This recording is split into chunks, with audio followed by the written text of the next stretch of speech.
What's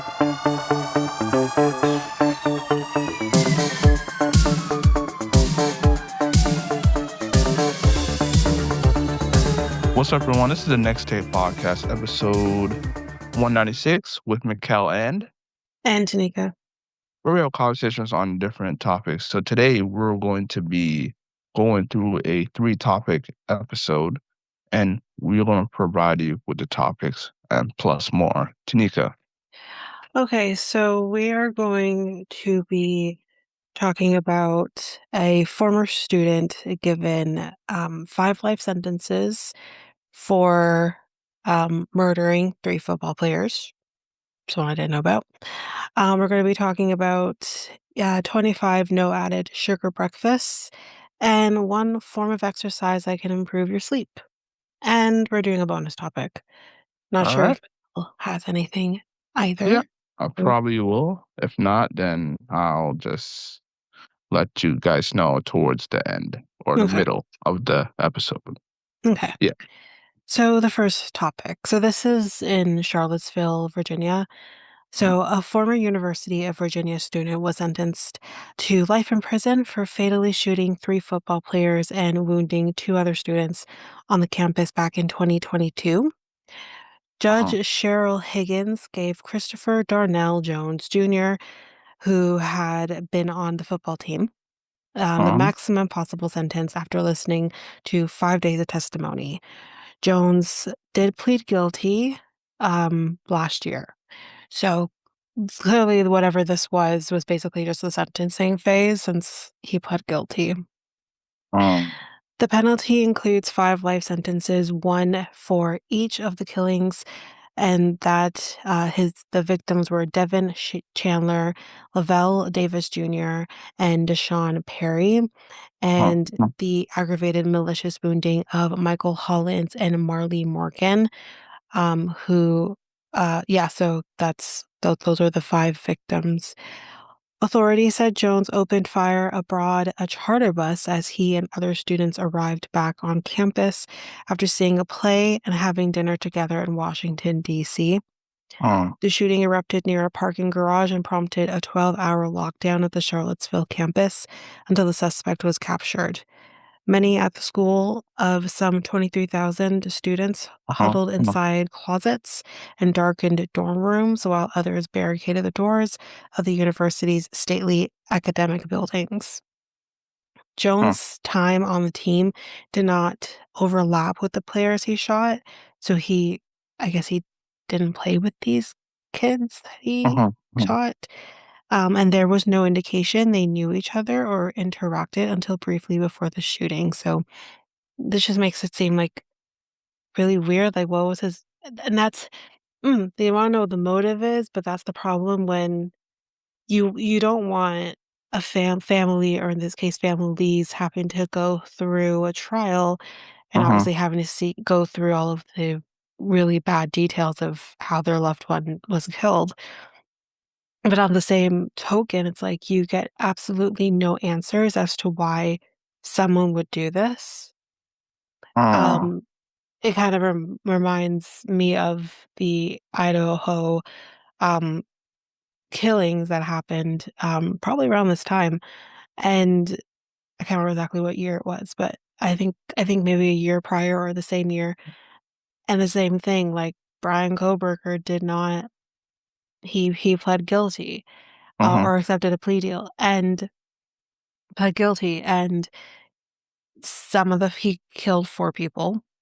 uh, And he some of the families didn't want him to plead guilty. They wanted a trial because the death penalty was on the table, in that case. And that's the thing. It's like he pled guilty, which is great for those families that didn't want to have to endure that trial. But then it's like similar to like this. What was your motive? Like, why? He didn't know those victims either. He didn't go to the same school as those people that he brutally murdered that night. Just like this guy, he clearly didn't know any of the people he shot and killed. Uh, what's your motive? Like, why? Why? And they don't have to say anything because 'cause they're pleading guilty, so uh, um, So Jones will be able to apply for parole when he turns 60. So I Huh. imagine that is some time from now. Um, Higgins said no one was bullying Jones that night and no one was threatening him. The sentence was not vindictive, but rather based on a logical analysis, said Higgins, who is an Albemarle County Circuit Court judge, not the judge that sentenced him. Uh-huh. Jones had distortions in his perception or reality, but understood his actions, she said, noting that he texted people before the shooting that he would either go to hell or spend 100+ years in jail. Well, that's what he got. Jones discarded clothing and the gun afterward and lied to police. He ran into 5 minutes later. Huh. Within days of the shooting, university leaders asked for an outside review to investigate the school's safety policies and procedures, its response to the violence, and its prior efforts to assess the potential threat of the student charged. School officials acknowledged Jones previously was on the radar of the university's threat assessment team. So, like, what was he doing that he Huh. was on the school's radar and you didn't do anything about it? Like, we've Right. talked Right. about this before. It's like, what has to be done for something to be done? Like, someone has to literally kill another person for that to be, yeah, now we should do something. No, now it's too late. Mm. Like, what do you need to see? Um, the university last year agreed to pay $9 million in a settlement with victims and their families. Their attorney said the university should have removed Jones from campus before the attack because he displayed multiple red flags through erratic and unstable behavior. Jones tearfully addressed the court for 15 minutes during his sentencing hearing, apologizing for his actions and for the hurt he caused, saying, quote, "Everyone on that bus," end quote. Some victims' family members got up and walked out as he spoke, damn straight. "I'm so Mhm. sorry," he continued to say. "I caused so much pain." Yeah, duh. Thanks for Huh. stating the obvious. Speaking to the families, Jones said, "I didn't know your sons. I didn't know your boys, and I wish I did." Huh. Okay. Well, sir, you shot them. So now what? Michael Hollins, a football player who was wounded and survived, told reporters after the sentencing that justice was served for the most part. And that is that one. Huh. Let's go on to the next one Yeah. because that was depressing. Yeah. Yeah. I was kind of was. Yeah. Rolling out a yoga mat and flowing with your breath could be one of the best exercises for improving sleep in the long run. A meta analysis of 30 randomized controlled trials revealed that regular, high intensity yoga is more strongly associated with improved sleep than walking, resistance training, combination exercise, aerobic exercise, or traditional Chinese exercises like Qigong and Tai Chi, which I can 100% believe. Mhm. The trials included in the analysis came from more than a dozen countries and involved over 2,500 participants with sleep disturbances across all age groups. With When researchers at the Harbin Sport University in China crunched the numbers, they found that high intensity yoga for less than 30 minutes twice a week was the best exercise antidote for poor sleep. Walking was the next best form of physical activity, followed by resistance exercise. Positive results were seen in as few as 8 to 10 weeks. The findings are somewhat inconsistent with the 2023 meta-analysis, which found that aerobic exercise or mid-intensity exercise 3 times a Huh. week is the most effective way to improve sleep quality in individuals with sleep disturbances. One of the studies included in that review, however, did indicate that yoga had more significant effects on sleep outcomes than other exercise types. What's more, yoga can be difficult to categorize as either aerobic or anaerobic, and its intensity can vary depending on the technique used because there's so many different techniques for yoga.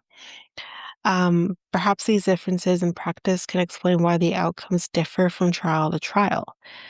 The most recent meta-analysis cannot explain why yoga may be particularly beneficial for sleep, but several possibilities exist.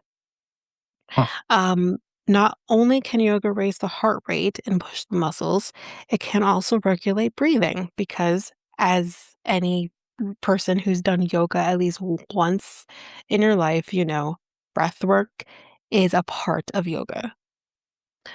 Um, Research indicates that breath control can activate the parasympathetic nervous system, which is involved in rest and digestion. Some studies even suggest yoga regulates brainwave activity patterns, which could promote deeper sleep. Uh, While robust evidence suggests that exercise in general is beneficial for sleep, yeah, absolutely, studies yeah, that compare definitely. any particular exercises and their long term effects are lacking. Saying, quote, caution should be exercised when interpreting findings from studies on sleep disturbances, given the limited number of studies included and the unique characteristics of the sleep disturbances population. And this is a warning, research warning researchers at Harbin Sports University said. Further, high quality research is needed to confirm these findings. Our bodies Mm, and brains are all different, and there's no one size fits all solution to right. insomnia or other sleep disturbances.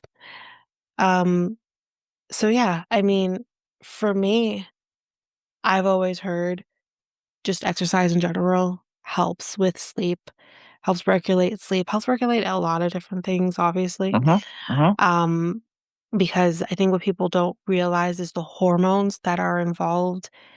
If you have one hormone that's obviously being released while you exercise, which is endorphins, you're helping regulate all the other hormones in your body. And I can imagine that that also helps with melatonin production when that's mhm, supposed to happen. So mhm, I think honestly, any form of exercise will help, whether it's walking or strength training, cardio, whatever it is that you choose to do. But I definitely have heard that yoga is even more beneficial for that. Like, you can do a yoga routine right before bed that is meant to help produce sleep or help, mhm, like, with that. mhm, I've mhm. done it before. Um, yeah, I mean, yoga is beneficial, but, I mean, yoga's literally it's not even just about exercise because again, like, it comes from India, right? It's it's a lifestyle, you know? There's so Yeah, yeah, there's so many different things you can do for that can help and you can do for yoga. Like, you can do yoga to help with anything. Um, it's yeah, actually yeah, awesome. yeah, I've been told, like I mean, like, not for years, but, like, it's probably, for decade uh, for a decade that, like, yoga's, like, really healthy for you, and a lot more people should do it. Now, like, only I feel like only, uh, mostly one type of gender does it, which is mostly the women who do it, Mhm. right? Yeah. And, I don't I feel like, more men should be doing yoga, but I feel like that's too much of a, what do you call it? I wouldn't say, uh, uh, Girly exercise. that well, yeah, they Yeah. feel like it's too, It's not right, intense enough. yeah, it's not intense, it's a Right. waste of time, Right. they'd rather do something that's more like, heavy, Mhm. we were at a workout instead of just basically, Yeah. uh, doing like, they really got it's just sitting down and just breathing and It's just, more like than that, though. yeah. Like, So it's so much more than that. Like, yeah. my I've seen yoga in my life since I was a child 'cause my mom did yoga for a Mhm, bit, when I was a mhm, kid, mhm, and obviously something that I picked up on as well as an adult, uh-huh, and yoga is so much more than uh-huh, just sitting down and doing breath work, although breath yeah, work is also yeah. very beneficial, Oh, um, definitely. because It can you can do it can breath work without doing yoga, for yeah, sure. you can lower down your blood pressure by doing breath work as well, like, Well, just that's your cortisol yeah, levels in general, mhm, that too. because, like, I've been doing a lot of different, um, research and listening to audiobooks about, Mhm, mhm, um, cortisol levels and stuff like that because that's something as a person with PCOS I deal with, is cortisol levels. It's very, very detrimental for people with PCOS. Uh-huh. And when you hear about cortisol levels and stuff like that, it's like cortisol, it's a good thing to have. Like, Uh-huh. don't think as cortisol as a negative, but cortisol is something that is produced in our bodies from the beginning of time, and it was meant because we're in fear potential for our lives. Because back in the olden days, like dawn of time, we had cortisol responses because predators, right? So Oh. now, yeah, so now as the being modern people, we don't have those same, most of us don't have those same fear-inducing situations. But and the example that's used is we have deadlines, we have things going on with their families or stuff like that, Uh-huh. and we Uh-huh. are still having the same responses as if we're being chased by a predator, Yeah. right? And that's the problem. Mm. So, when you're doing, like, your breath work or anything like that, Mhm. that is what you're working towards. You're working on lowering your cortisol levels. And obviously, yes, as you said, it helps lower all those other things, and it is beneficial overall for your body. That's the whole point of trying to deal and we all have it, and our levels are different. Mhm. Like, Mhm. for me, I literally feel my body shaking. That's how I know, "Okay, my cortisol level is really high. There's really no reason for it to be this high right now. There's Mhm. nothing going Mhm. on, so I Mhm. have to bring that level that back down." Mhm. And so that's the benefit of it. And but, like, back to yoga for a second, even though Uh-huh. that's kinda the same kinda goes hand in hand a little bit. Um, for men out there who are like, "Oh, you know, this is too little intensity and blah, blah." There are different because as I just said on the when we did the article, there are different types of yoga. Uh-huh. And one of the yogas that I did, like, that Good Life actually offers is power yoga, and it's a lot more, um, the intensity is a lot higher than if you're just doing regular old yoga Yeah. or stuff like that. It's not yoga's not easy. There are positions in yoga that I can't do, and I don't know if I'll ever be able to do. Yeah. You can do modifications and whatnot, but it's Mhm. not easy. To get to a point of being able to do certain Mhm. poses Mhm. is it takes a lot of work, and it takes a lot of strength. So, I would implore people if they think that yoga is, like, not intense enough, definitely go and try and do it, and then come back to me and tell me if you were able to do all of the poses without modifications, and come back to me. It's not easy. But it's yeah, at the same time, so beneficial. It helps with everything, like with blood flow Mhm. and heart rates or whatever the heck, anything that you can think of, there's most likely a yoga pose that will help with that. Um, yeah. Yeah. There's fertility yoga. It's regular, like, poses, but there are poses that help with opening up your body to hopefully allow a pregnancy to happen, Mhm. and I would have never thought about that, but, like, again, doing my research and finding that, I'm like, "Oh," and, like, I have a list on YouTube of fertility yoga, and I did one that's about 15 minutes that you could do at any point of your cycle. It was hard. Mm. And some of those poses, like, I've done before, but it was hard. Yeah. So, yeah, yeah, yoga is so good and so beneficial. And you know Yeah. what? If you don't wanna do yoga, Pilates is even harder, but it's similar Mhm. in this it's similar to yoga in the sense of you're not just doing strength training or whatever, which you are technically doing strength training, but, it helps with your core and posture and Yep. all of that, and Pilates is also really ridiculously hard. Mhm. So, Yeah, like anyways, yeah. Yeah, going back to yeah, I agree with you on that.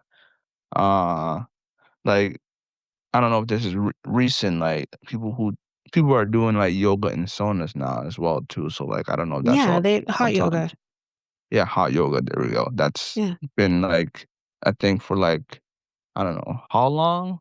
I think it's The I first don't know if it's been around since, like, the '80s. it's been around for a while. Honestly, hot yoga has been a thing since I would say the '80s. '80s? Okay, Yeah, it alright. started with the person that I will love to do an episode on at a later Mhm, date, mhm, Bikram yoga. It started with Bikram.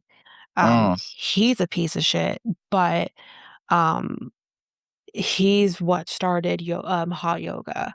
mhm, Um, so, obviously, like, what we know as hot yoga today is a mhm, little different than what he started, because the temperature that he would have it at was, like, dangerously high, to be totally honest with you. yeah, So, no, it's not quite like that, but I love hot yoga. It's been a mhm, long time since I've done hot yoga. I would say last time I did it was pre-COVID.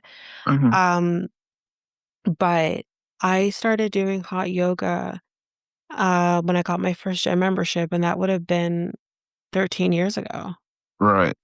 So, um, yeah, I mean, yeah, hot Yep. yoga is very, very good for you because doing like a sauna is good for you, Yeah, it is. Like, a lot yeah. to a certain There extent.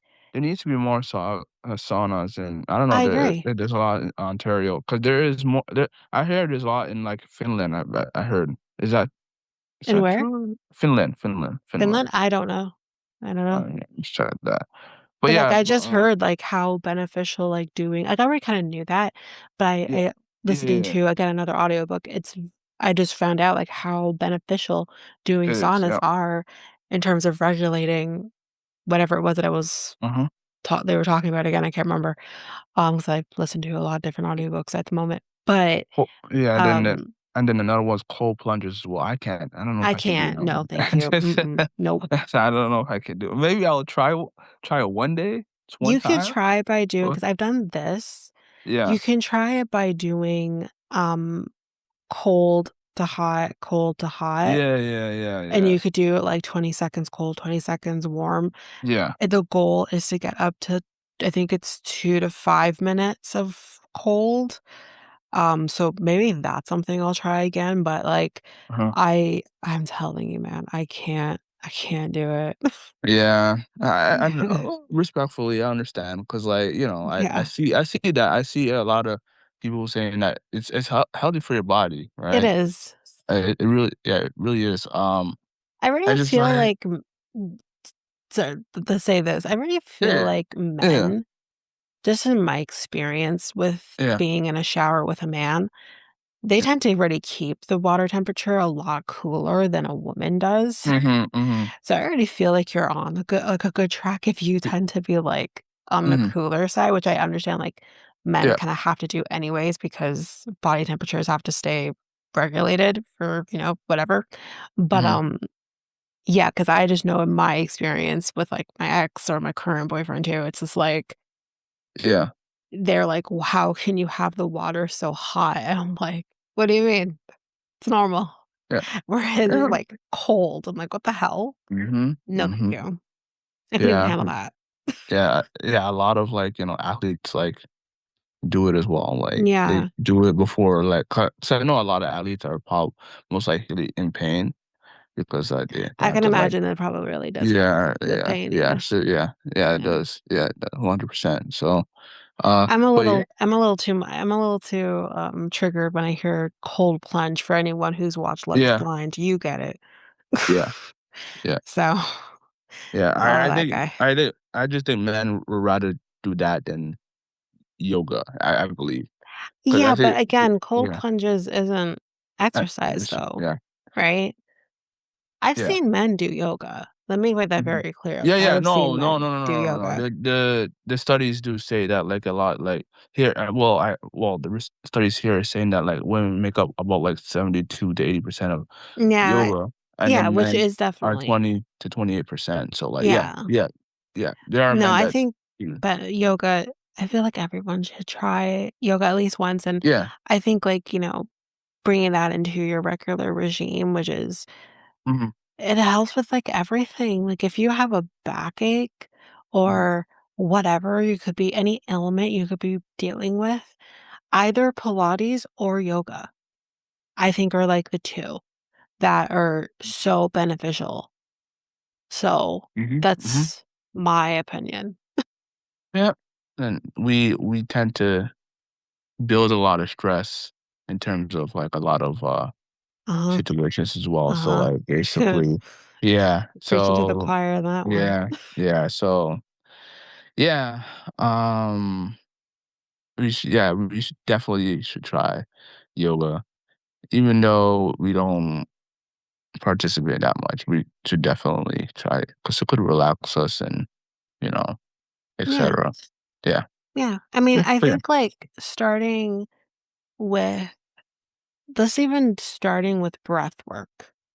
Starting there because breath work is a part of yoga as well, like, you will literally most classes, you might start with your breath, or you'll end with your breath Uh-huh. being in I don't can't remember the yoga term, but it the, like, Mhm. dead man's pose where Mhm. you're literally and that's how sometimes you will Mhm. end Mhm. a class is just doing the Mhm. dead man's pose and just listening to your breath. Yeah. Though people have fallen asleep in that position Yeah. as well. Um, but you just sit there and you just listen, like, so you just focus on your breath and you rid your mind of everything. And Mhm. like that's something again, like I've been practicing meditation, Mhm. um, and mindfulness really, um, for I would say now for about 2, 3 years. Mm. And it's not easy doing mindfulness. It's really not. But, if you get to that point where in terms of reducing stress, if you don't wanna do yoga, Mhm. you just do whether you're doing a breathing exercise or you're actually doing meditation, Mhm. Mhm. um, or even just stepping outside and focusing on nature, that is considered mindfulness as well, unplugged and all of that, um, and just focusing on your breath and just ridding your mind of everything. It's It really truly is an awesome feeling and how Mm. good you could feel afterwards. Right. Um, so yeah, like even if you don't feel like doing like yoga and, doing that, like I implore a lot of people to try and do mindfulness. I tell my boyfriend that all the time. I'm like, Mm. meditate or do breathing exercises because he deals with Mhm. his own thing too. And I don't know if he Yeah. listens to me, mind you, Yeah. but Yeah. Yeah. it's Yeah. so helpful. Yeah.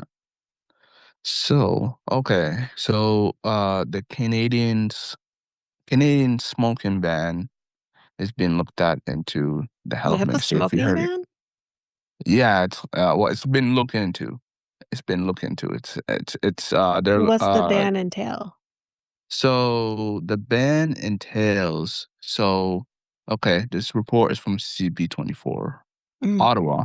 The federal health minister says she's looking into uh legislations that would uh permanently ban the sale of tobacco products to anyone born after 2008.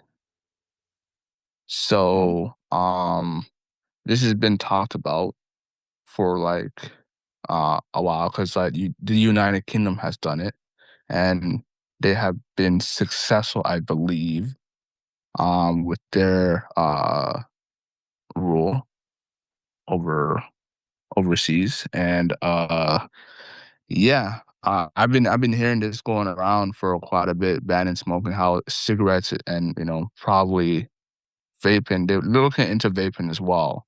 Yeah. So like it's very unhealthy Mhm. for the younger generation. Mhm. So, yeah, I feel like it's not healthy for it's anybody, yeah, but but like, but they were trying to they're trying to aim towards the young generation. yeah, yeah, So it will probably will decrease or uh yeah, decrease the smoking rate in the future, I would say. maybe. Yeah. So I don't know if they're gonna ban cigarettes because they did say after 2008. So I think tobacco will still be around, but I um feel like tobacco is a hard thing to ban, like, mhm, 100%. I mean, it's mhm, been around for mhm. decades, Yeah. decades, Yeah. decades. Yeah. So um yeah, I it's wish they would. but But, ban it? yeah, really, Yeah. honestly, because, like, Yeah. first of all, like, not to shame anyone who's a smoker, but, Yeah. initially when tobacco was brought onto the market and used as whatever, we didn't realize that it was a cancer stick, and I understand that. Mm, But when all of that information came forth and now we know what's in a cigarette and that it's a cancer stick, I will never understand people who choose to smoke. Like, mm, I'm sorry, I never will because it's just, why would you want to reduce your life by however many minutes it says it reduces your life, 8 minutes or whatever it is every time you smoke? Like, I will just never understand that. mhm, Like, and I've never smoked, I've never touched a cigarette, although it was offered to me when I was in high school by someone we both know, but I chose not to. Not that she pushed me or anything like that, it's I right. chose not to. And I was exposed to cigarettes because my dad smoked when I was younger, Mm, and, uh I knew at that age that it was wrong that my dad mm, was smoking. He would smoke around me, although my mom told him not to. When I found out he was smoking again, since he's been sick, when he was with his ex-girlfriend, I lost my fucking mind. I'm like, "What are you doing? Why are you smoking? You're an unhealthy person as it is, and you're gonna put more shit into your body that doesn't make any sense to me." I'll just never understand, and the only reason he did is because his ex at the time was smoking, and I'm just like, mm. "So she jumped off a bridge, you're gonna do that too?" Like, I won't you will never make me understand Yeah. why people choose to do that. Yeah. Never. So I did say other countries follow suit. I was wrong about that. Misinformation, guys. So Okay. there are experiment on strong policies. So basically, New Zealand proposed a smoke-free generation law, banning sales to people born after certain year. Two parts were rolled back. United Kingdom has discussed similar generation bans. So, um, yeah. Uh, so basically, I'm looking into the article here. So, like, they're talking about what would be a realistic path to look into.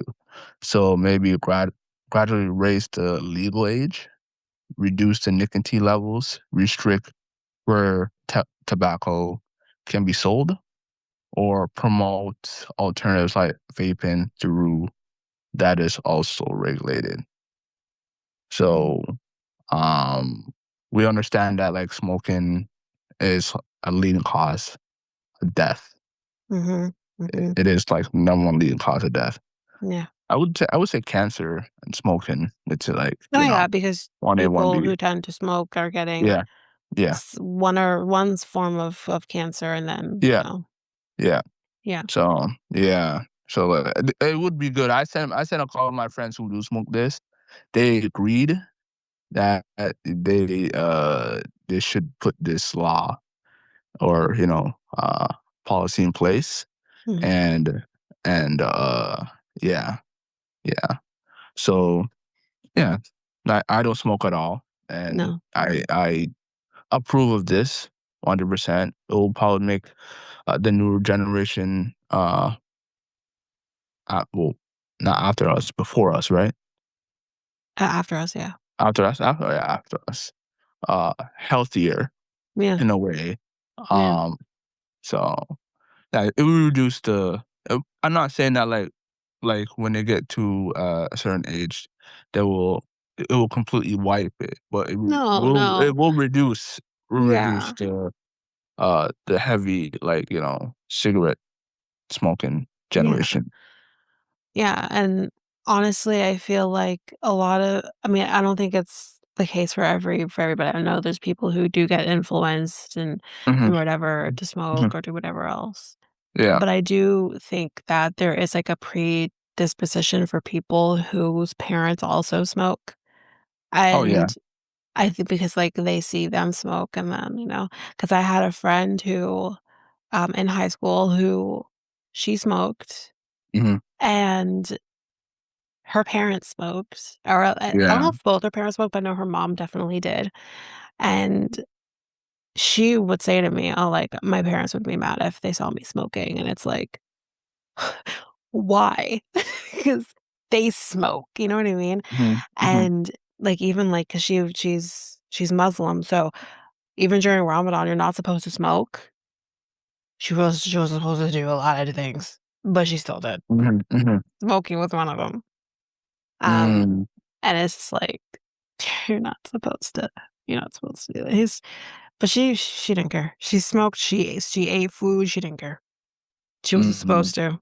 And anyone who knows is obviously not supposed to. But Right. yeah, it's just I don't know, like I remember when I was younger, my mom with my dad obviously being a smoker at that time, my mom would say to me, like, "Listen," Mhm. and you might disagree with my mom's thoughts on this one, but it stuck with me, and she said to me, "People who smoke are people who are trying to suppress their feelings. Just cry. It is okay to cry over smoking."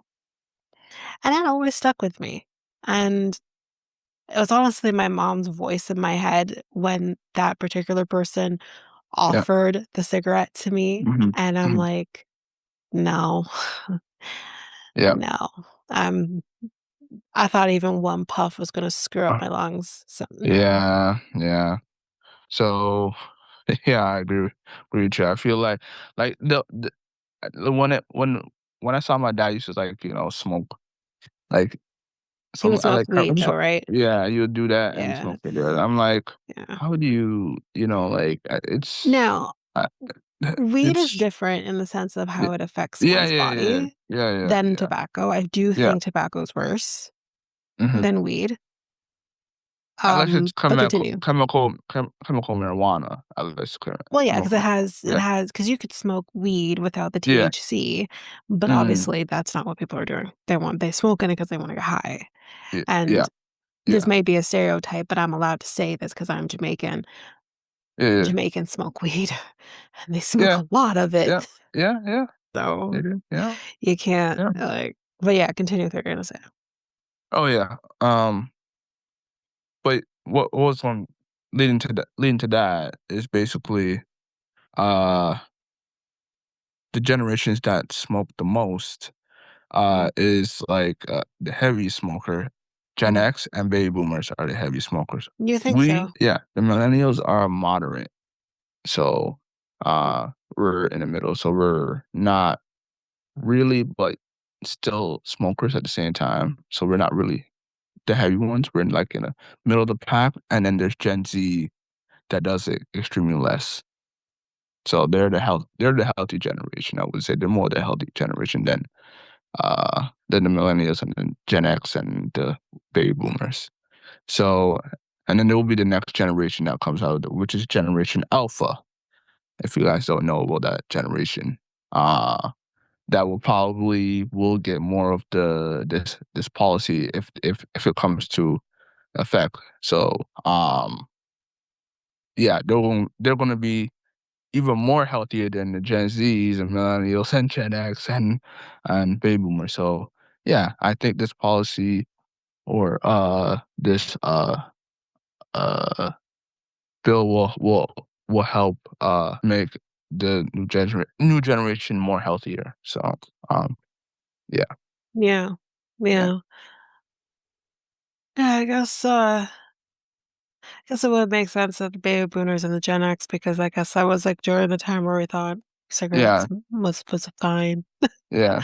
And Um, there were like doctors that were advocating for it back in no, those yeah, days. back They when it wanted first it, like happened, yeah. they were like, yes, keep smoking. I'm like, what? Yeah, And then absolutely. like and and there was But like again, it reports. sounds Go ahead. crazy to us now because we Yeah. know better. But Yes. back then, yeah, Yeah.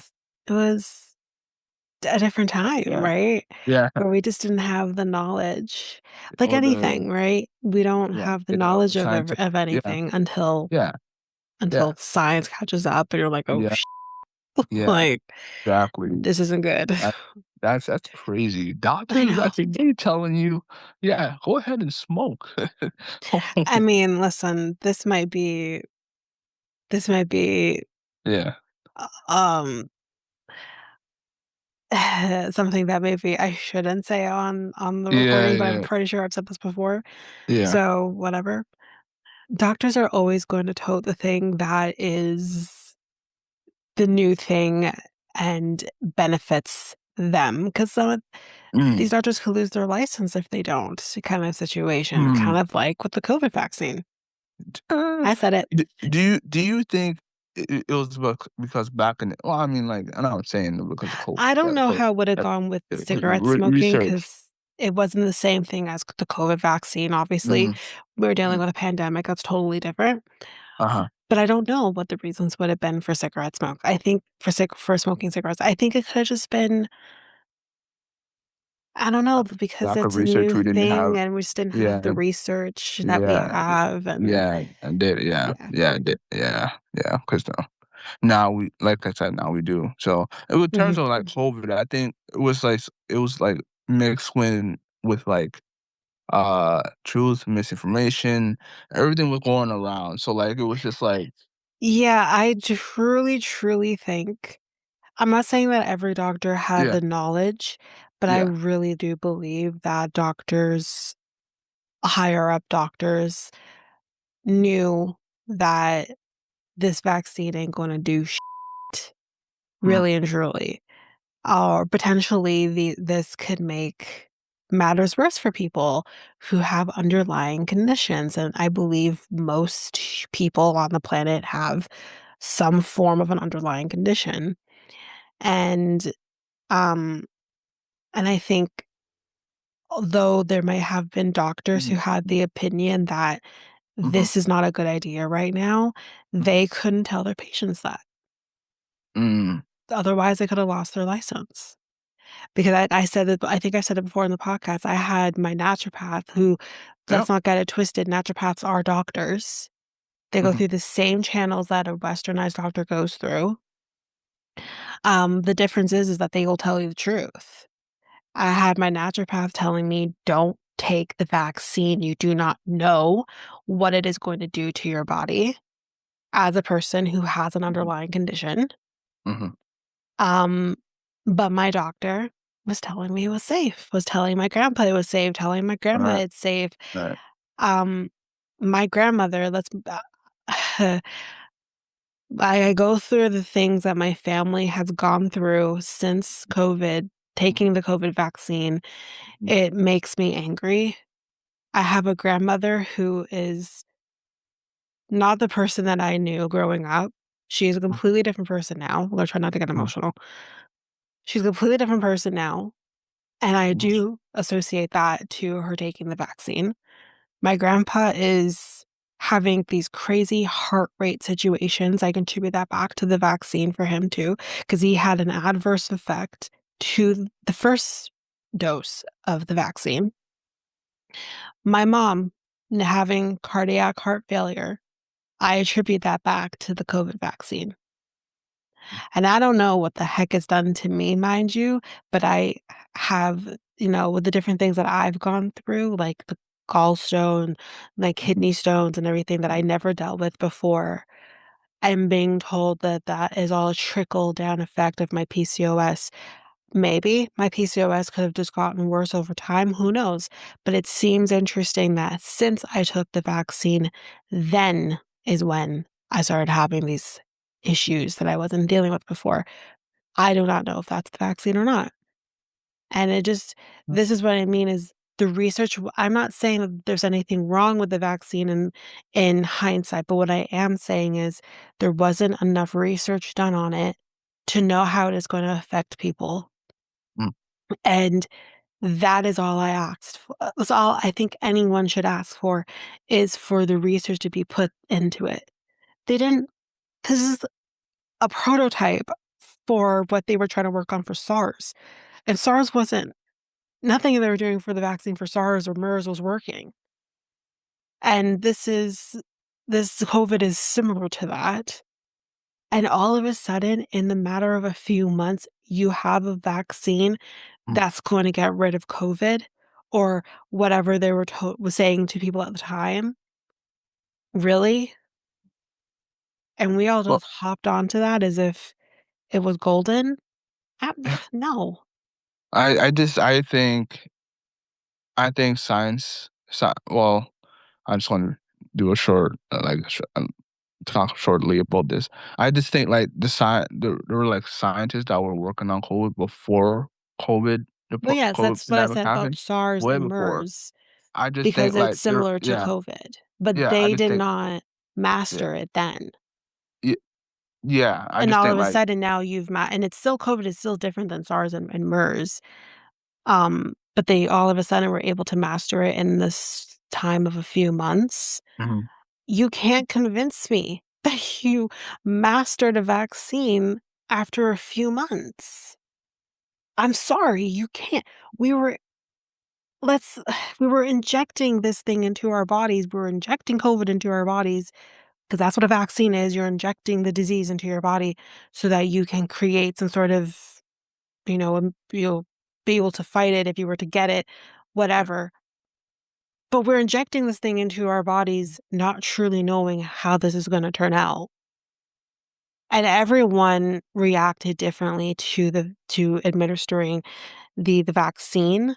My mom had a weird, like, rash thing that she was dealing with, yeah, like, her yeah, chest felt yeah, hot. That was yeah, her. I f I felt like I got COVID after taking the COVID vaccine. That only lasted 2, 3 days, but both me and my brother were sick the next day when we took the second dose. We were both sick the next day. I think it was the second dose, might have been the first dose, but whichever dose it was, we were sick the next day. And he had a fever, I had a fever, I had, like, a yeah, weird freaking cough. I felt like death. mhm, Like, it mhm, it was not a fun experience, and the only reason I put my body through yeah, that yeah, is so I wouldn't lose my job, yeah, and that's the yeah, other thing that people were yeah. going through. Yeah, no, no, like, yeah, that has happened, like, people, like, Oh, it of would course it has. People lost yeah, their yeah, jobs because of it. yeah. Oh, no, oh, no. Yeah, it has happened. Yeah. Uh, but yeah, no, like, I understand 100%. Like, it didn't really affect me, but like I said Did you got the vaccine? yes, I did. I got the Yeah, okay. vaccine. Yeah, it didn't really affect me a Which is whole lot. great. It's It great just that it prevented didn't. me yeah, it Yeah, just and everyone, like I prevented said, yeah, everyone was different yeah. on how they were going Yeah, to no. be Yeah. affected by the vaccine. Yeah. 100%. That yeah, 100%. I do agree. It's like everybody's different. Everybody's Mhm. body is different how they react Yeah. to I mean like not just the COVID vaccine, even probably the Any flu shot, vaccine. like yeah, Yeah, any vaccine any as well. So vaccine. like, Yeah. like yeah, it's just like like I said, during that era it was just like misinformation research. What they should have done is tell people uh like uh even the government at the time Mhm. if you have something, if you have they're too late of saying that, I Oh, they believe. knew COVID was a They're thing long yeah, before they no, told no. the I don't know. public. Yeah. Yeah. if you have past health issues, don't take it. They were But that's late. not what they were telling people. They Yeah, were no, but they were telling late. I don't people know. I know, but they were late. They didn't say firsthand, but towards the like I feel like towards the like this when people were probably like taking it for like the second and third time, mhm. they started to say, "Oh, if you have past health issues, you shouldn't take the vaccine," which it shouldn't Well, have. there I could be very wrong because, again, this was all felt like it was, 20 years ago, Yeah. but I vaguely remember people saying, no, no, no, I'm wrong. They were telling people if you had underlying diseases in terms of, like, if you were overweight was considered one, if you were diabetic, if you had stuff like stuff like that, where you were considered more high risk, they were telling people those were the ones who needed it the most. Elderly people, those were the ones that they said Yeah, they needed it the most, yeah. where in my honest opinion, those were the people who should not have been taking it. Those are the people who I think who should not have been taking it. And I understand that there was the whole thing of people, um, you know, there was an influx of people dying in old age Yeah. homes, which I get. I had an uncle that died while he was in an old age home from COVID. I understand that that was a problem. Um, but I I don't know. I really feel like there just should have been more research, and I think the biggest thing is the research is obviously gonna come with time, but what I think needed to happen is that we needed a little bit more understanding from our Mhm, government, from our workplaces to be like, mhm, "Hey, listen, this is something that should not be forced upon people until people feel comfortable to do so." To do it on their own accord, because I'm being told by my I'm only talking about me right now, because mhm, I'll say mhm. I can only talk about myself. Yeah. I had my naturopath telling me, "Do not take this vaccine by all means because you do not know how it is going to affect someone who has infertility, and you do not know how that is going to affect you." And he was telling me, like, "Don't even touch it until, like, 2026, 2027, because that's when the research is going to be available for people on how the COVID vaccine is going to affect people with infertility."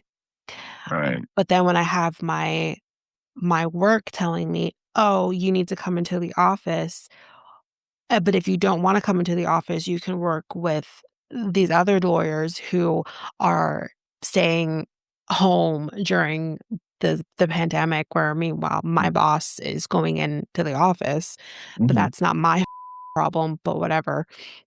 Yeah. So, that's what was happening, and I'm being told, like, I need to go get vaccinated, and it's like, I don't I don't want to. I don't know how this is going to affect my body. Mhm, mhm. And then being told, "Okay, well, then go get a doctor's note," but then when I go to my doctor and I say, "Hey, I have a concern about taking the vaccine as a person with PCOS and not knowing how that is going to affect my body when it comes to getting Yeah, pregnant." yeah, yeah. Because at the time, I wasn't trying to get pregnant. Mhm, At that point, it would be mhm, about another year, mhm, but mhm. I'm like, "I don't know how this is gonna affect me." But being told by my doctor, Yeah. "You're gonna be okay." How the do you know? Really, how do you know? Mhm. So, Right, right. I understand 100%. yeah, so that's just That's why my yeah. experience. Yeah, yeah, that's why I'm not talking about, like, vaccines that Mhm. needs just research. I think everything in the world everything that needs to be researched. We need more research, we need Yes, more that's a requirement for information, anything. right? Misinformation could, uh, be told to somebody and they can just, like, uh, inject that inject, it kinda sounds kinda like, when you said, but, like, what's another word? Receive that Sure. misinformation and take it in and basically spread that to everybody else, right? So like it's we need more factual information out there, And and I like be you, honest about yeah, it, yeah. yeah. So that's why I feel like, and you may disagree with this, right? I feel like that's Mm. where also AI comes in as well. So like basically, But how would AI help it with will this? uh gather more information, more data, etc. So But we wouldn't you can have look. to feed information to the AI for it to be able to give the information back to you? Like, it doesn't What isn't that, like, a waste of time? You know what I mean? I mean, Why like in like when you research like on Google, we don't you look for information to do the research on? And when you look on like Chat GPT or etc., I don't I you tend look into to it? Don't you look into it and see? Uh, but that's not the same thing as AI. Like, I'm trying to understand where AI comes in. what do you call it? AI. There's AI research. That's what I mean. Like in terms of that, I'm not talking about like I'm not talking about generative AI. I'm talking about the research part of it. That's what I mean. Okay. So not like, the robotics and etc. Just the Well, I know research. AI is more than just Yeah. robotics. Yeah, I yeah, know, yeah, yeah. but what Yeah. I'm questioning I just is I yeah. how 'Cause I yeah, mean, let's be go very ahead. clear. Go ahead. AI is though, yes, it's supposed to be this all-knowing entity, AI is still And it's based off early of sta yeah. human knowledge. Yeah, that too. Yeah, no, So how really. is AI any different than just using human knowledge? Like, I feel like that's an added, in my opinion, unnecessary step I because the think AI isn't gonna know it unless the human puts it in the AI. true. I just think, like, it will help make it more visible because, like, before people will look didn't t people was just going based on, misinformation, right? And I know, like, people will go on Google, and then there's people that just read, like, the newspaper, and then there's people who just go based on what people say at, like, at work or, or, like, having conversations at, like, school, etcetera, right? But when they come and just, like, go on, like, say, like, well, Google Now, just say, like, Google Now, they have an AI type of, uh, research. Like when you type anything, they'll have a lot of the research on there, factual research, telling you this, that, this, and that. Not just like a bunch of like misinformation links that will basically tell you that, let's say Screen 7 comes on this day, but it actually comes on this day. You hear what I'm trying to say? Mhm. So basically, yeah, yeah. So that's why I'm saying that we just need more factual information, and that's where AI tends to um um lead towards more information. If you understand what I'm trying to say. But again, when I think it has something to do, like, with, you know, anything kind of like at the level of COVID, Hmm. it is not going to be put into AI for everyone else's knowledge unless people want that to be known. So, something like COVID, like what you said with misinformation, 100% there was misinformation. There was a There was lot, yeah. things that the news that was being put out into the News, yeah. news that benefited the news. You know Yes. what I mean? Like, for example, and again, said by my naturopath because my naturopath, listen, he was ranting and raving around when COVID was going on Mhm, because of mhm. all of the misinformation. And I remember having a Yeah. conversation like this with a coworker as well. Mm. And the thing about COVID at the time, like take the vaccine out of it for a second. Yeah. When if we remember, Yeah. it was a long time ago, y'all, but I'm sure we remember when we would get that COVID count. The amount of people who had COVID, the amount of deaths from COVID, if you remember that, right? Oh, If yeah, I you remember watched that COVID on the got news, yeah, yeah, every and single it was day it goddamn seemed to depressing, yeah. right? Oh, people Here's die. Oh, like this is die. yeah, Yeah. Mhm. it was depressing, and when you Yeah. have a low number, it's like, "Oh my Yeah. god," and then the high number came back up the next Yeah, day, you're like, "Oh my god, yeah, we're yeah. back at it." So, the thing that my naturopath said, and it actually gave me a lot of pause, and it gave me, like, of course this has to be like, what he's telling me is accurate because of course. He would say, "Listen, those COVID counters, how many of those are actually due to COVID alone?" Like, a person walking into the hospital with COVID-like symptoms Mhm, to the point where they're so bad off that they end up on a ventilator and the whole mm, bit. mhm, How many of those deaths are actually COVID?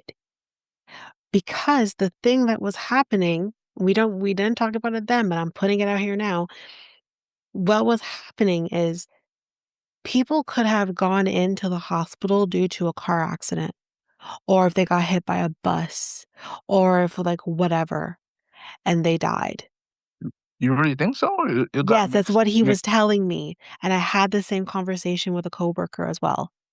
Separate. huh, I didn't even talk to her about this. She brought it up to me. And I'm like, "Oh, this is interesting." After I had that conversation with him, like, a month prior. huh, People were going in, potentially having accidents separate from COVID, but they just happened to have COVID, and we're saying, "Oh, here's the COVID count." uh-huh, When really, that person didn't die from COVID, they died from a car accident. huh, So, that's what I mean about the news was feeding us what they wanted to feed us at the time, and we yeah, took it in and we soaked it up because what else did we have to do, huh, it's right? interesting.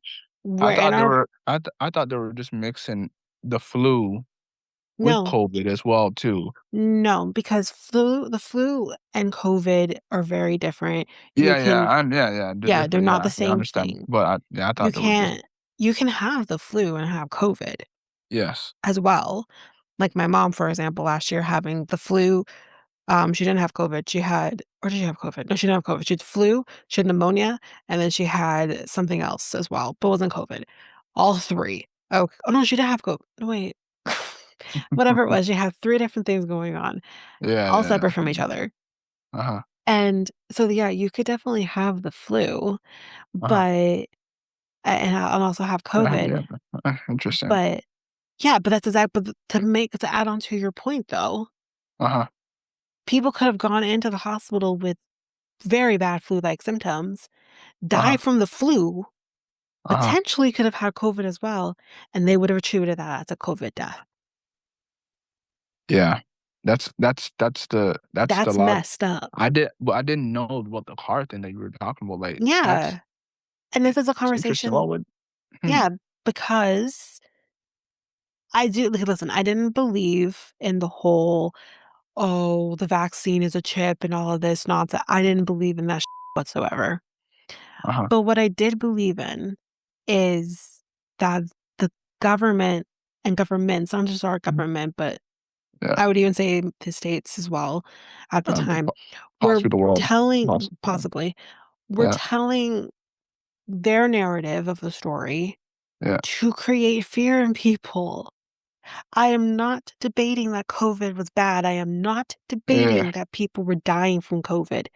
100% I think at the earliest form of COVID uh-huh, that was more potent and people were dying from it, 100%. uh-huh, uh-huh, But when we kinda got to what we would call the Omarion COVID, whatever the heck it was called, but we just call it Omarion because it was easier to say, it it wasn't as bad that anymore because every strain after that original strain, the strain that the bat caused, okay, it was getting weaker and weaker and weaker.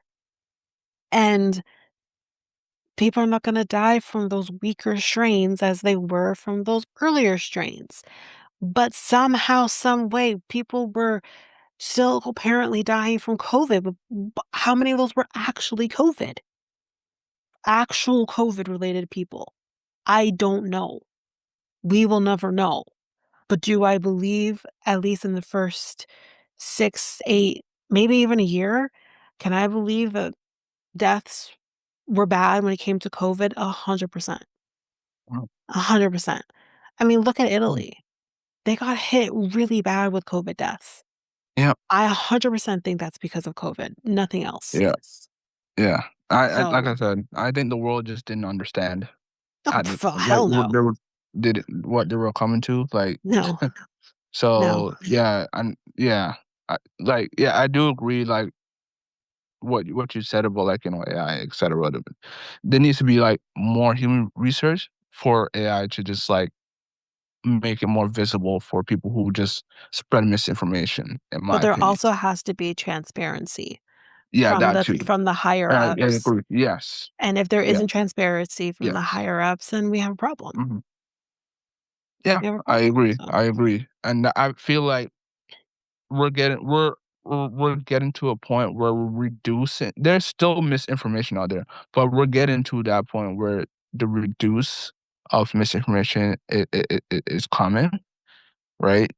And it will increase over time mhm. because of, like you said, human research and then, when you combine that with like AI, and AI can just push that out more, more factual information, then you'll see people understanding a lot and being more educated about a lot of things that's been put out when it comes to information. So yeah.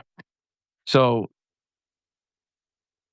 the logic of the story basically is that we need more factual information when it comes to, you know, if we get into like, a situation like this ever again.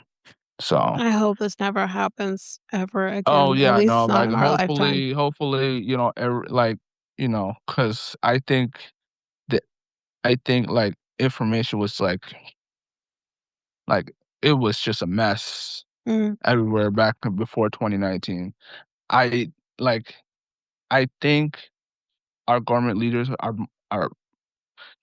what I read, right? A lot of the world leaders are pre prepared if this happens again, right? I've been or hearing things that aren't. I have Or been yeah, hearing, like, they have yeah, invested into, like, some type of fund, yeah. and, if in case of this happens again. I don't know about I don't know if Canada did or anything like that, but, like, I had to do my research on that, but I Well, know I mean, other Canada really countries in did the step world. up to help people that were losing their jobs and stuff. Yeah, yeah, yeah, yeah. Yeah, The no, no, I'm just saying that, like, if it happens next time, well, again, like hopefully next time doesn't happen anytime soon. you never know, like, we might get, like, some, like, Can we not put that into the universe? you know Like, yeah, you never know, you never know, so, but yeah, listen, the last time we had a pandemic prior to yeah, COVID was yeah, it was about just roughly 100 years prior to that, which was the uh-huh. Spanish influenza. So hopefully this won't happen again anytime soon. Maybe Oh, in the yeah. next 100 years. Who knows? Yeah, yeah, yeah, so, yeah, okay, I know we kinda cribbed from the smoking, Ontario smoking everything, uh the conclusion or the verdict here is just like we need more factual information, not spread misinformation, and you know, so people can understand, and also even the professionals as well, like the doctors and the government, our government leaders, etc. You know, so it doesn't. get mixed in with, like, misinformation, so it doesn't, get people, uh, I would say, killed or, uh, s or die from it or etcetera. So, yeah, yeah. So, Okay. there you go. Well,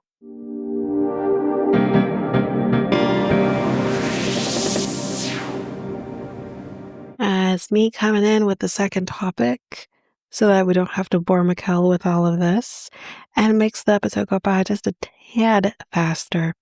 So, the second topic. If you're looking to start your morning with tasty breakfast recipes when you're in the mood for something sweet, you're in the right place. Each of these delicious morning meals that we're going to be talking about is made with no added sugar. Being mindful of your added sugar intake can help decrease your risk of chronic diseases with inflammation, diabetes, and heart disease. You want to try recipes like the blueberry coconut walnut baked oatmeal or the anti-inflammatory strawberry chia pudding to start your day feeling nourished and satisfied.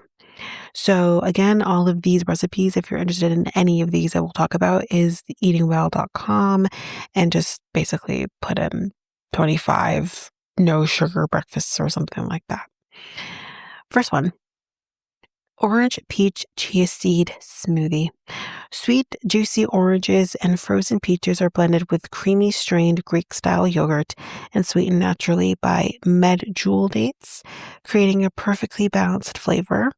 Chia seeds add a boost of protein, fiber, and omega-3s, while a touch of vanilla rounds out the taste. Number 2, blueberry coconut walnut baked oatmeal.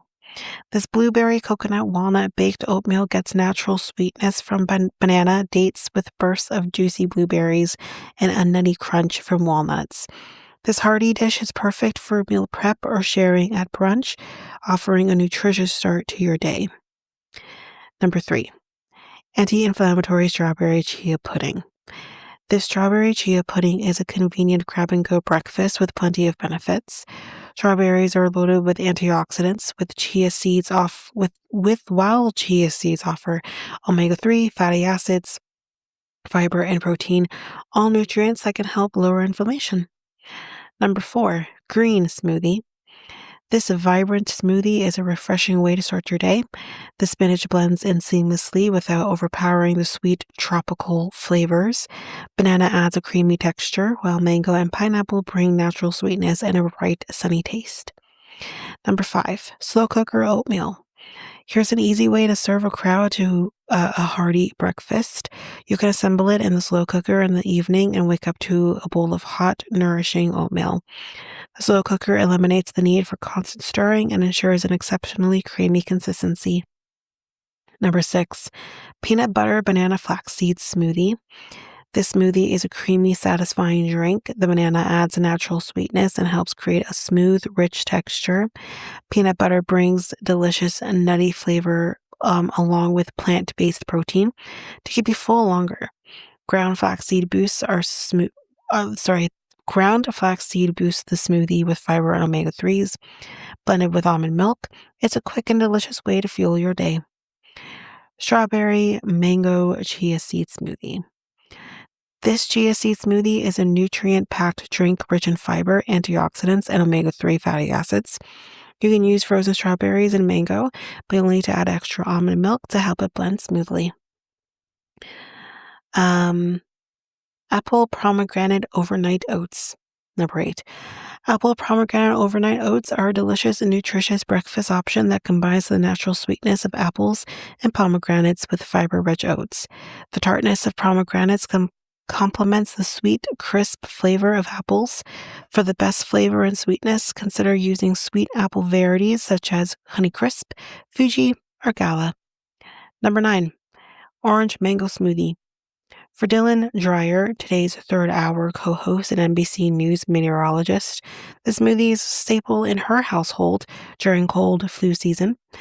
The vitamin C from the oranges helps support immune health, so she and her kids can feel their best. Plus, it tastes just like a creamsicle. If you don't have almond milk, any other dairy or non-dairy milk will work. Number 10, banana peanut butter yogurt parfait. This banana peanut butter yogurt parfait is a delicious and nutritious breakfast or snack that relies on the natural sweetness of ripe bananas to create a creamy, flavorful base. The combination of banana and peanut butter is a classic pairing that also provides healthy fats and a boost of protein. This easy parfait is a great way to start your day or enjoy a midday pick-me-up. Number 11, Tropical Gut Healthy Smoothie. This dairy-free gut-healthy smoothie features kiwi, a prebiotic, and coconut milk yogurt, a probiotic, that combine to help support a healthy gut. Golden kiwis add a lovely golden hue to the smoothie, but green kiwis work just as well. Number 12, Cherry Pineapple Smoothie. Cherries contain vitamin E, vitamin C, and polyphenols, nutrients that may help reduce inflammation in the body. The tart pomegranate cherry juice pairs well with crushed pineapple and creamy yogurt. Number 13, Pumpkin Date Overnight Oats. The combination of prebiotic ingredients like oats, flax meal, and dates makes these pumpkin overnight oats a delicious and nutritious option for supporting gut health. Dates add natural sweetness, while yogurt adds tang, as well as a healthy dose of probiotics to start your day off right. Number 14, Batida de la Cosa, which is papaya smoothie. This smoothie highlights one of the most popular fruits in the Caribbean, papaya. A ripe papaya will be slightly soft to the touch, and the skin has started to turn from green to yellow. Dominican vanilla extract will result in a more authentic version of the recipe, but any vanilla extract will do. Enjoy this creamy, sweet smoothie for dessert or as a breakfast or snack. Number 15, ricotta toast with peaches and prosciutto. This ricotta toast with peaches and prosciutto offers a perfect balance of creamy, sweet, and savory flavors. Enjoy it for breakfast or brunch and garnish with a fresh herb like basil or mint for even more flavor. Number 16, anti-inflammatory breakfast smoothie. This mango green smoothie gets bright, tart flavor with frozen passion fruit and inflammation-fighting benefits from fresh kale. Dates add natural sweetness without added sugar. While cilantro may not be a typical smoothie ingredient, the website loves the herbal notes it adds to the smoothie. Feel free to leave it out if that's not your thing. It's just as delicious without, which we've talked about cilantro and its benefits on the podcast before. Number 17, shredded wheat with raisins and walnuts. The shredded wheat with raisins and walnuts is an easy breakfast to reach for when you want something quick with plenty of fiber and healthy fats. For no added sugar breakfast, be sure to use unsweetened shredded wheat cereal. Read the label and opt for brands that contain 0 grams of added sugar. Number 18, anti-inflammatory strawberry passion fruit green smoothie. This anti-inflammatory smoothie draws its bright tropical flavor from frozen passion fruit pieces available in the frozen fruit section of well-stocked supermarkets or natural food stores. Number 19, mascarpone and berries toast. Creamy mascarpone is delightful when topped with mixed berries and mint for the bright tasting, easy and healthy breakfast toast. Number 20, anti-inflammatory lemon blueberry smoothie. The kale, hemp seeds, and green tea in this bright lemony smoothie all contain antioxidants that can help fight inflammation. If you can't find baby kale, baby spinach will work well in its place. Banana adds natural sweetness if you want that. Number 21, cottage cheese berry bowl. There's no sugar added berry bowl highlights the natural sweetness of thawed mixed berries with a hint of vanilla for extra flavor. It's a simple snack you can prepare in advance, but add the cereal just before serving it so it stays crunchy. Number 22, anti-inflammatory beet smoothie. This vibrant beet smoothie combines sweet and earthy beets with berries, banana, and orange juice for a well-balanced flavor.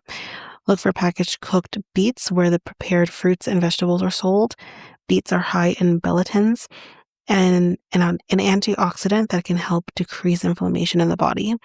Other nutrient-packed ingredients add even more anti-inflammatory power, like the anthocyanins in blueberries and the gingerol found in ginger.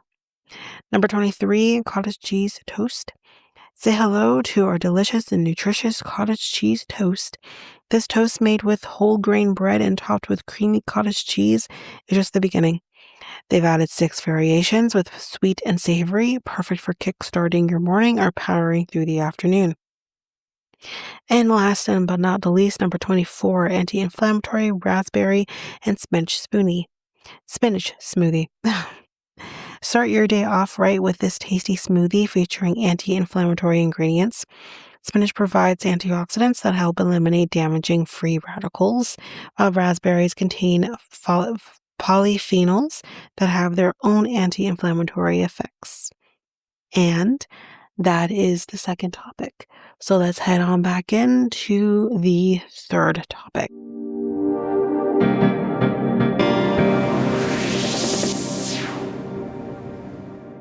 I have my last topic here, and it is a bonus one. So, Ontario government is apparently or has apparently signed a $1.3 billion deal with Alstom Mhm. to operate, maintain GO Transit and Up Express trains. Maybe this will make a difference for people who ride the GO train. Mhm.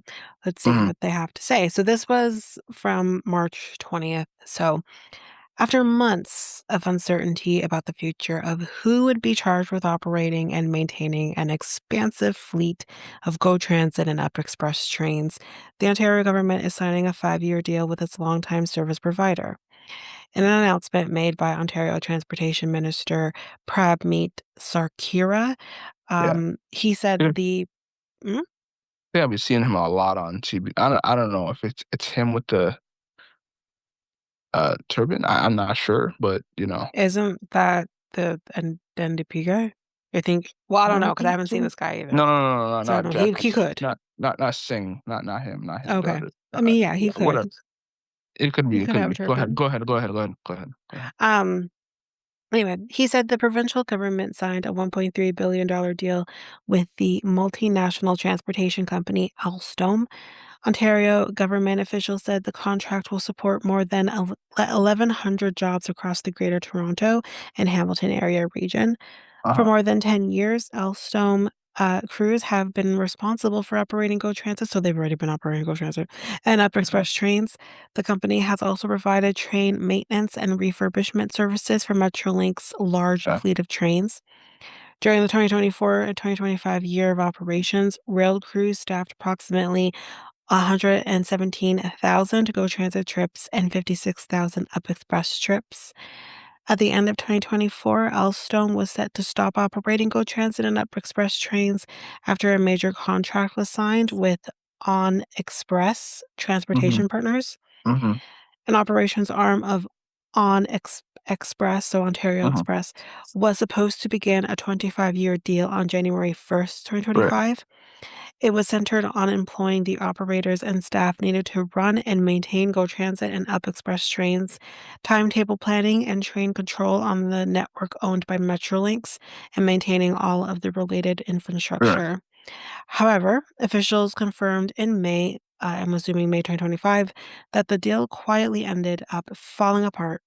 Little information was shared mm, publicly by the government afterward.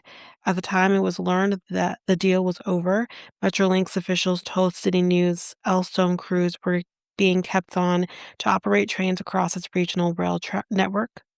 mhm, Um, quote, you have a very high expectation when certain individuals what we had in the previous contract were meeting that. We were able to rely on Alstom and their team to step up and continue those mhm, operations. mhm, And this is what Sir Kira said when asked about Alstom's involvement after the deal ended. We've had a seamless set of operations to date with one of the highest reliabilities across the North American network. mm, Meanwhile, Alstom is involved with a number of other transit and transportation initiatives in Ontario. The company was awarded a sole source contract to build a whole new fleet of TTC Line 2 subway cars. That is a great idea. Okay, because they still use the old ones. It's ugly. At its Thunder Bay and Kingston, Ontario facilities. Near Alstom, light rail trains can be found on TTC Line 6, which is Finch West. And that is that. yeah, They I noticed, and maybe I haven't been aware in the Mhm. past. like John Tory as mayor, I noticed when Olivia Chow has, been mayor, Mm. they've been focusing more towards transportation. I feel like it started with John Tory. Yeah, yeah, okay, so Yeah, I haven't been too much aware. It probably started and then it definitely just started with like him. finished during Some stuff during has finished, but not everything. yeah. Yeah, I I feel think they're still I feel working on like some stuff. well, I just feel like just nothing was happening in terms of transportation with John Tory. Like he wasn't too focused on that. Maybe contracts started Well, he towards was the end. focused on something. Wasn't I know, I transportation. know, yeah, but yeah, towards the end. But like I'm talking about like his policy I'm in not general and sure all that stuff. because I do, like I said, like because the reason I say like it probably started with him because I'm pretty sure Eglinton LRT line Mhm. started with him. Mhm. But it did. Like, I agree with you. It took like it felt like it took forever for that to move along and get finished. Now, listen, Yeah. construction in Ontario takes, especially in Toronto, Yeah. takes a very long time to complete. Yeah, yeah, yeah. Um, Yeah, no, I understand that, yeah. but I do feel like with under Olivia Chow, like they finished it. Like it got Mhm. finished, and I'm like, Uh-huh. oh, look at that, it's finished. Yeah, like So they're doing things faster like this. I'm like, huh? yeah, she ain't wasting I'm no watching time. I'm watching on CB24. She's making collaborations with the transport. Mm. I'm like, huh? What Listen, happened? What happened to with John Tory? I'm like, listen. like yeah, Let women yeah, do the work. yeah, Let women do the yeah, work because we'll get it done. yeah. Men just, no offense, just Hey, don't hate on the men now. listen, We have did some stuff in my in the world. experience with men, listen, my boyfriend would be lost if I didn't manage what he's supposed to do. That's just one experience. One experience, Not please. everything evolves with one experience, Please. My boss let's would be lost if he didn't have me. Okay? I manage him too. I mean, yeah, My dad be without women figuring it out for him. He would be listen, that lost. may yeah, maybe true. Tell Yeah, me, maybe true. Don't get me don't get me listen, wrong, but, like, men when do I'm not saying that men don't. Especially when you're on your own, you gotta take care of yourself. mhm, But I do think that, when men have the advantage of having a woman there, they tend to not, do anything, and they, rely on their women. I don't get me That's all I'm wrong, saying. women are caring, nurturing, uh, Sure, people. all of those Yeah, things. We're also yes, proactive in yes, yes, them. but we tend to you know, be we know how to do Careful. stuff. We know how to create. We know how to like we act like we came from like the Stone Age or something. Like Yeah, we did. we We all don't. did. I understand that, but you're acting like we didn't create fire or something, or Yeah, like I feel like history is like being rewritten and women figured that out. I'm just I saying. mean. Yeah, yeah. So, like, yeah, I understand, you know, I love the progression that women are happening right now. Like, I'm seeing like women's sports is happening, like being more, up there because back in like 20, 30 years, like women's sports were nowhere to be found or promoted, etc. And also that has a lot to do with like social media. Social media has a lot to do with that as well. But you seeing like, uh the increase of women in the workplace, like I said, women in sports as well. Uh, like, yes, we're seeing a progression of a lot of things that we haven't seen before in probably 30, 40 years ago. It was just basically men, controlling, space, a lot of spaces in the world. Now we're seeing some type of change. So that's awesome. It's great for you guys, right? Um, so I wish for more progression. You guys are, you know, there's a lot of progression happening right now. And it's a great thing that it's happening. And then, like I said, we need more of that, in terms of, in my opinion, both genders as well. Like, it needs to be equality with both genders. I do believe that women deserve high pay as well. And when I saw like the NBA had like a meeting in terms of that, they weren't getting paid what they wanted to. Now, I didn't know that, the WNBA was making more money when when they expanded. There were so many reports that like basically they were making money before, right? But when they expanded to like, two more teams, such as like Toronto and then, Portland as well, that's where I thought like, oh, okay, they're making more money, but they're not making money. I'm thinking that they're going to be making more money in the future, but the ladies got paid more now. So as like in like we just saw, and it's been reported that a lot of these like women uh in the WNBA are getting paid millions of dollars now. Right? It's like like I believe like it's like 3 or 4. I might be mistaken. Probably a little more now that are getting paid between $1 to $5 million now. So before they were making 70, I believe $72,000 a year. Now they're making uh 1 to 5 million in 1 year, which is great, Well, awesome. again, like, I okay, because I heard you say, like, women should be paid higher. We don't wanna get paid like, I know it's not necessarily what you're saying, but Hmm. we don't wanna get paid higher. We just wanna be paid equally. That's it. That too. That, That's all that we that ask. too. That's what I meant. Yeah, Yeah. yeah, that's what I meant. Yeah. So I mean, like the thing is like the obviously the company has to make more money for that to happen. Yeah, yeah, which is Yeah. understandable. So like the NBA obviously has been around longer, right? And obviously it has been more successful, right? So like they're gonna make more money than the women, no matter what, Mhm. right? So for that to catch up, the women would have to like, keep going, keep making that league money, right? And, you know, for that to happen in the near future. I don't know if they will ever catch up to the men because I don't know. I don't know. Probably. So to I'll be be honest, fair, and probably not.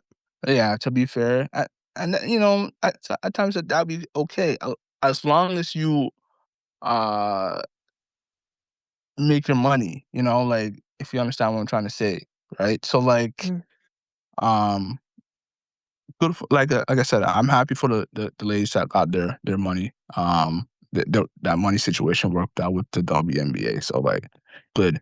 But when it comes to other workplaces, I'm happy for that too. Like construction, you see more women going into construction and skilled trades as well, mm. and because you didn't see that before. Like when it comes to construction, women be like, "Ew, we don't want to do that." That's a man's job, or I you mean, don't want to I take up. don't even think that's necessarily what women necessarily think.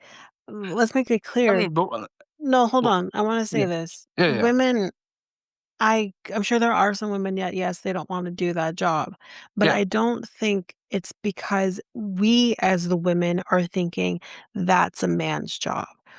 We are never, as women, thinking one particular profession is a man's job. We are being told that by the patriarchy that that is a man's job, fair enough. Yeah, that women either start to oh, hold on.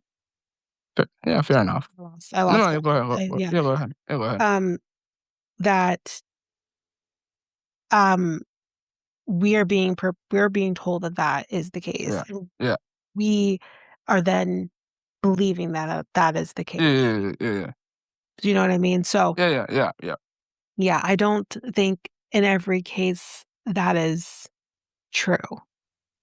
Oh, To some okay. extent, sure, but Yeah, yeah, yeah, yeah, yeah, yeah. I hear what you're saying. Like because you guys been told that that's yeah, not. You Okay, start to I hear what believe you're what saying. you start to believe what you're told, right? Yeah, yeah, yeah. Because Yeah. it does happen. It does happen, like, you know, like, the quotes from the no offense, like, like, I get, like, the whole, like, men should lead, etcetera, and then the women always quote that from the Bible, and I think that's, like, another Yeah. thing. Yeah, so, like, I believe like I said, I believe both. I believe traditionally and equally, right? And, people like, I won't say people, but women like to hate on the equal part a lot. Like, they don't want to share, like, they don't want to do all the, like, other things when it comes to equally. They like to be traditional, which I just, you know, There are some I wouldn't say there's I, a lot of women I that are like that, but there are yeah, definitely women, yeah, yes, that are like yeah, that. yeah.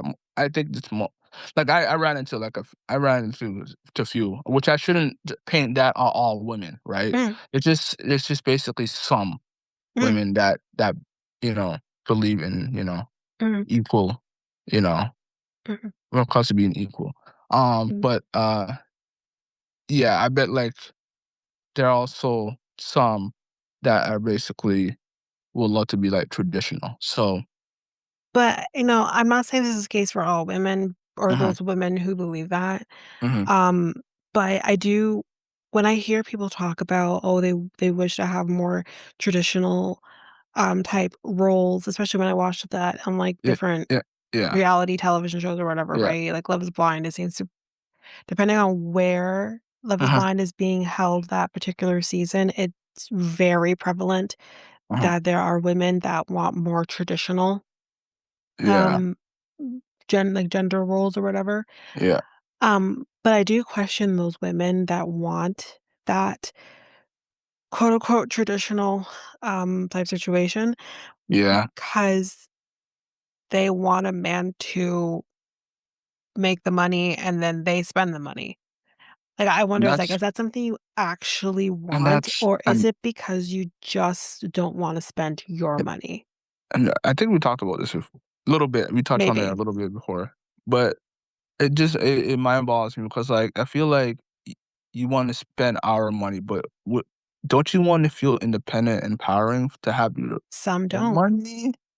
I have And and literally and, seen people on and reality television yeah, shows say, they'll still work, yes, but their money is their money to spend as they see fit, whereas his money is the bill money. This money pays the bills. I And I'm just like, "What? yeah, I I can't understand. get behind that. I'm sorry." And there is women, young women who watch shows like that and then just Yeah, copy and I to think that copy that's that, and okay, that's okay. and that's how it should be. That should be in life, and, like, No way, no, man. no, no. And I don't know, like, I see the different contrasts, like, with like, if I think about me and then I think about one of my friends, Mhm. I come from a place where I watched my mother hustle to provide. My Yeah, mother has been a single mother same on my for same. the majority of my Mhm, life, and as a woman, I've mhm, learned from that to not mhm, depend on a man. I work for my money, and that is that. I make more money than my boyfriend does, okay? Let's make that mhm, very clear, and mhm, I don't say that to bring him down. I mhm, say mhm, that to be like, "I did that, mhm, and I didn't need my man to do it for me. I take care of my he doesn't take mhm, care of my mhm, mhm, and nor does he expect me to take care of his shit because I make more money. It's not how this works."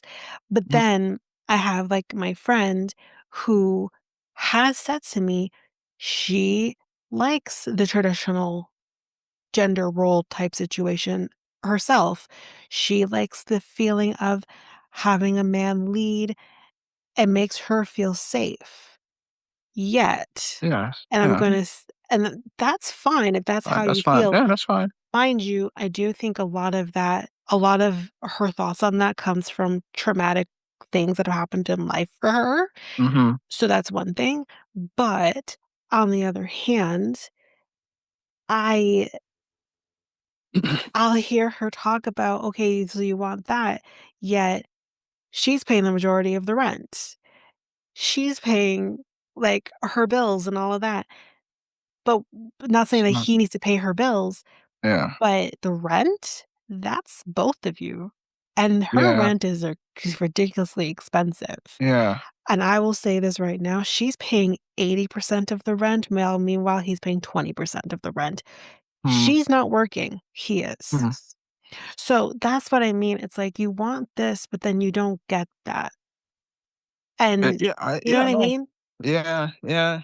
I see what you're saying, like, there's like, I've seen, like, situations where I have a friend who has a wife, uh, basically, they do 50-50, and then I see Mm, situations where, basically, uh, where a person who is married and basically under, uh, a roof owned by a man, mhm, but has everything under his name, mhm, mhm. and the wife has nothing, just basically nothing, and then And they that's the didn't thing, work. where is her safety net? Yes, and then what if the man chooses to leave? Where's she gonna live? Back with her Exactly, mom? Back, exactly. her parents? Now, they're Yeah. married though, right? Ye yes, I would say Yeah? so. Yeah, yeah, So, if they've bought that home while they were married, yeah. whether it's in his name, her name, or both, Mhm. which honestly, I was gonna say this right now, ladies, put your name on that deed. Do not let one person's name be on that deed, Yep. but it is still considered a matrimonial home. Mhm. So, that is still different even if the house is in his name. They Really? would either So it would have to be even if it has to be his name, it's still it's a shared? matrimonial home. Uh. So if he wanted to divorce and just, like, kick her out or whatever, He could, sh but 9 times out of 10, because it is in his name, yes, he can kick her out, Uh-huh. but what is going to happen, though, when you go through Yeah. divorce proceedings, 9 times out Mhm. of 10, that house is probably gonna be forced to be sold because it's a matrimonial home, or buy Hmm. her out, whichever. But then I guess with terms of buying her out, that would be difficult if she wasn't on the deed, which is why, like I'm saying, you Oh, ladies, to okay. add that Right. added protection, The put your most name on the likely that deed. doesn't happen though, doesn't it? What do you mean? If the person's not on the if she's not on the deed.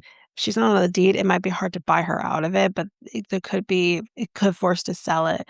Now it's been a while since I've done any family law anything. Oh, okay. I did it in school, but my understanding from my teacher at the time, which I mean, she was freaking crazy, but she was a lawyer.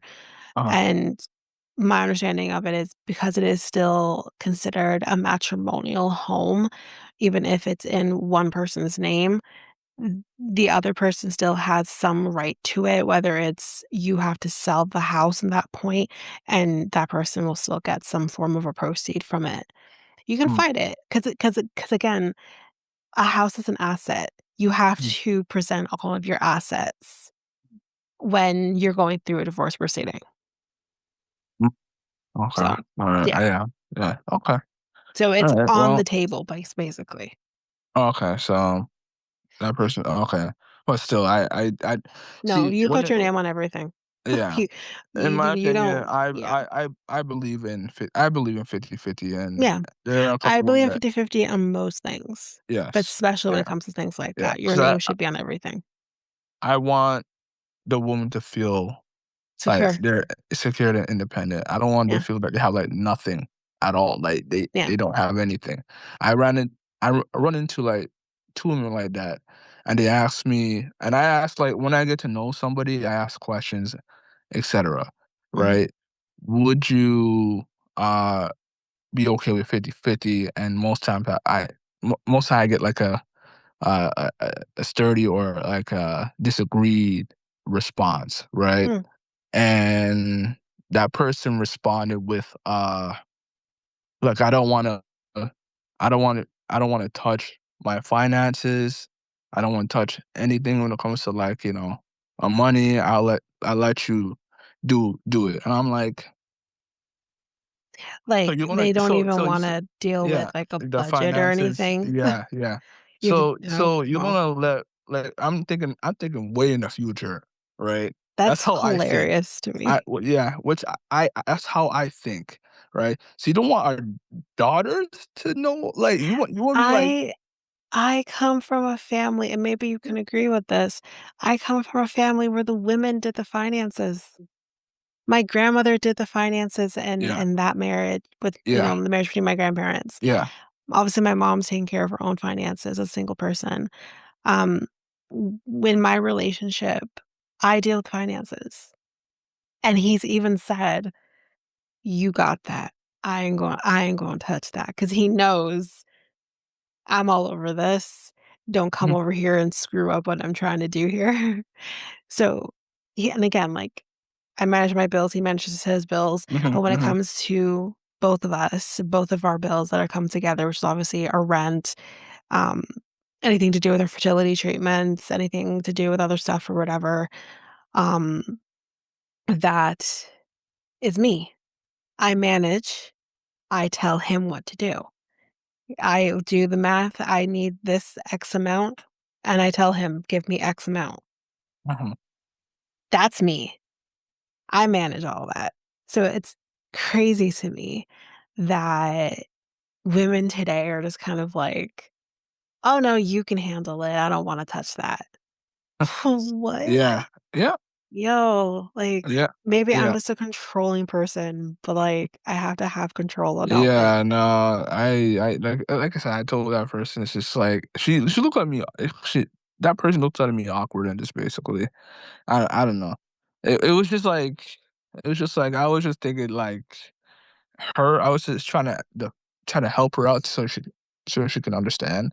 Like, I want you to be, secured in this relationship as well. Like, I don't want you, and I don't want our daughter to be feeling like that she doesn't want to be doing anything if we have a daughter or, Well, or son. Well, obviously a son is even gonna, I want to but educate even both. if you want to teach your daughters how to be independent, but then you Yeah. also wanna teach your sons to allow women to be independent, it doesn't Yes. the buck doesn't stop because you don't have a girl. You still have to teach your boy, whether Yeah. it's, Oh no, no, something, no, no, no, you no, know? no. I'm teaching both the boy and the girl Mhm, to learn how to be secured and also independent with themselves. So like mhm. basically, yeah, no, no, like I believe equal for both uh uh uh man and woman. So yeah, yeah.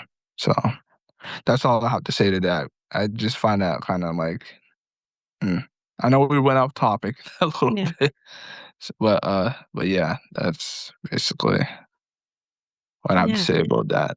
So, yeah. yeah. No, I don't think I have anything else to say Yep. either to that, Yeah. but Yeah. yeah.